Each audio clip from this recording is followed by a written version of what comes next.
ಕಾಡಿಗೆ ಮಾಡಲಿಕ್ಕೆ ಬೇಕಾಗಿರೋಂಥ ಸಾಮಗ್ರಿಗಳು ಏನಪ್ಪ ಅಂದರೆ, ಈ ಥರದೊಂದು ಕುಟ್ಟಣಿಗೆ, ದೀಪ, ಯಾವುದೇ ದೀಪ ನಡೆಯುತ್ತೆ. ನಾನು ಬ್ರಾಸಿದ್ದು ತಗೊಂಡಿದ್ದೀನಿ. 8ರಿಂದ 9 ಆಲ್ಮಂಡ್ಸ್ ಅಥವಾ ಬಾದಾಮಿ, ಸ್ವಲ್ಪ ಕಾಟನ್ನು, 1 ಟೀ ಸ್ಪೂನ್ ಅಜ್ವೈನ್ ಅಥವಾ ಒಮ್ಮತ್ ಕಾಳು, ಸ್ವಲ್ಪ ತುಪ್ಪ.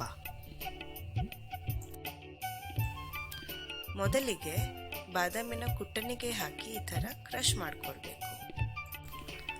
ಕುಟ್ಟಿರೋ ಬಾದಾಮಿ ಮತ್ತು ಓಮತ್ ಕಾಳನ್ನು ಈ ಥರ ಕಾಟನ್ ಮಧ್ಯೆ ಪ್ಲೇಸ್ ಮಾಡಬೇಕು. ಆಮೇಲೆ ಇದಕ್ಕೆ 1 ಸ್ಪೂನ್ ತುಪ್ಪ ಹಾಕಿಬಿಟ್ಟು ಬತ್ತಿ ಮಾಡಿಕೊಳ್ಬೇಕು.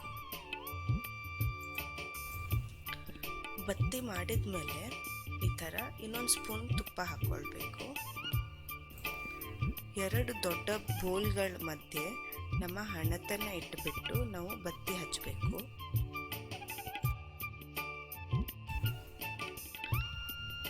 ವಿಡಿಯೋದಲ್ಲಿ ತೋರಿಸ್ತಿರೋ ಹಾಗೆ ಈ ಥರದೊಂದು ಪಾತ್ರೆನ ದೀಪದ ಮೇಲೆ ಇಡಬೇಕು.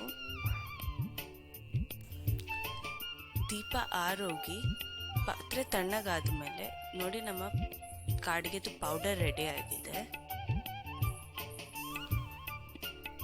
ನೋಡಿ, ಈ ಥರ ಪಾತ್ರೆನ ನೀವು ಸ್ಕ್ರೇಪ್ ಮಾಡಿದರೆ ನಿಮ್ಮದು ಕಾಡಿಗೆದು ಪೌಡರ್ ರೆಡಿ ಆಗುತ್ತೆ. ಇದನ್ನು ನೀವು ಒಂದು ಕಂಟೈನರಿಗೆ ಟ್ರಾನ್ಸ್ಫರ್ ಮಾಡಿಕೊಡಿ. ಕೊನೆಯದಾಗಿ ಕಾಡಿಗೆ ಪೌಡರ್ಗೆ ಸ್ವಲ್ಪ ತುಪ್ಪ ಅಥವಾ ಬಾದಾಮಿ ಎಣ್ಣೆ ಹಾಕ್ಕೊಳ್ಬೋದು. ನಾನಿಲ್ಲಿ 2 ಸಹ ಹಾಕ್ಕೊಂಡಿದ್ದೀನಿ. ಒಂದು ಚಿಕ್ಕ ಕಡ್ಡಿಯ ಸಹಾಯದಿಂದ ನಾನು ಇದನ್ನು ಚೆನ್ನಾಗಿ ಮಿಕ್ಸ್ ಮಾಡ್ಕೊಂಡಿದ್ದೀನಿ. ನೋಡಿ, ನಮ್ಮ ಕೆಮಿಕಲ್ ಫ್ರೀ ಆರ್ಗ್ಯಾನಿಕ್ ಕಾಡಿಗೆ ರೆಡಿಯಾಗಿದೆ. ತುಂಬ ಕಡಿಮೆ ಟೈಮಲ್ಲಿ ತುಂಬ ಈಸಿಯಾಗಿ ಮನೆ ವಸ್ತುಗಳಿಂದನೇ ನೀವು ಈಸಿಲಿ ಇದನ್ನು ತಯಾರು ಮಾಡ್ಕೊಳ್ಬೋದು. ನಾವು ಇದನ್ನು 2 ಮಂತ್ಸಿಂದ ಯೂಸ್ ಮಾಡ್ತಾ ಇದ್ದೀವಿ. ಯಾವುದೇ ಸೈಡ್ ಎಫೆಕ್ಟ್ಸ್ ಇಲ್ಲ. ಇದನ್ನು ನೀವು ಕಣ್ಣಿಗೆ ಸಹ ಅಪ್ಲೈ ಮಾಡ್ಕೊಳ್ಬೋದು. ಮಕ್ಕಳಿಗಂತೂ ಯೂಸ್ ಮಾಡೋಕ್ಕೆ ಪರ್ಫೆಕ್ಟ್ ಪ್ರಾಡಕ್ಟ್ ಇದು.